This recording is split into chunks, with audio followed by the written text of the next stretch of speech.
be 100, 200 corpses on the street. But Baghdad remains a heavily militarized city, heavy block, there are police checkpoints, army checkpoints. The Iraqi army and the Iraqi security forces, for them, torture is routine and systematic. If you're going to be arrested, you're going to be tortured. Regardless of whether you're guilty or innocent, if you pay money, you will be released.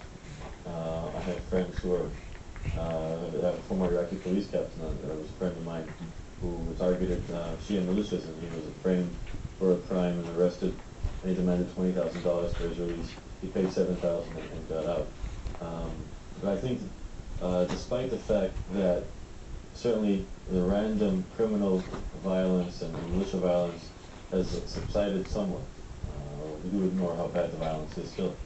The clearest sign that life is not good yet, that security is not good yet, is the fact that the majority of the millions of displaced Iraqi refugees and internally displaced Iraqis have not yet returned to their homes and do not plan on returning to their homes.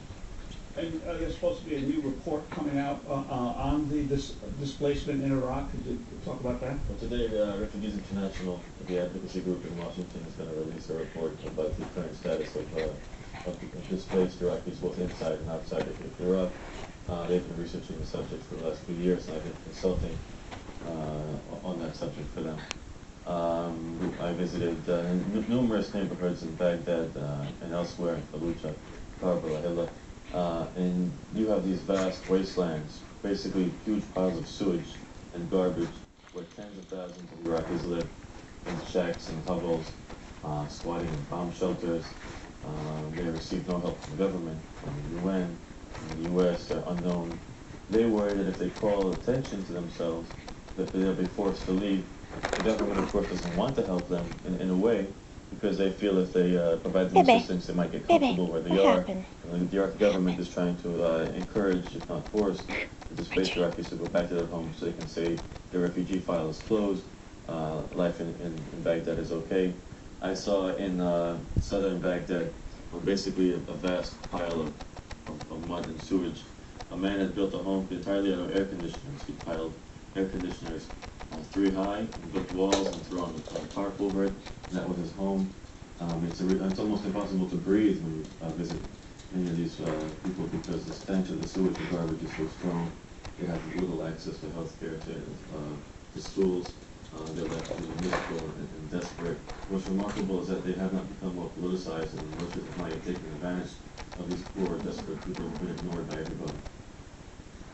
Nir, it's good to join you here from Raleigh, North Carolina, but I wanted to ask you about the metrics that are used to determine progress in Iraq, and also if you can talk about the state of the Iraqi police and military.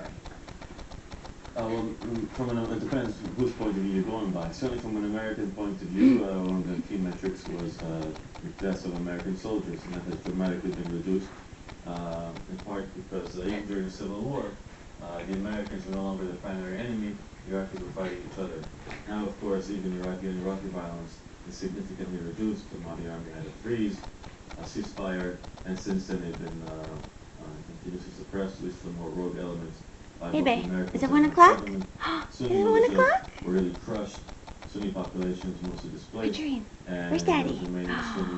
Where's Daddy? Many of them decided to switch sides, get the American payroll to survive. Where's Daddy? So in terms of violence, it is down compared to 2005, 2006. Where's Daddy? But not compared to 2003, 2002. It's important to remember that we didn't create a paradise in Iraq. We created a hell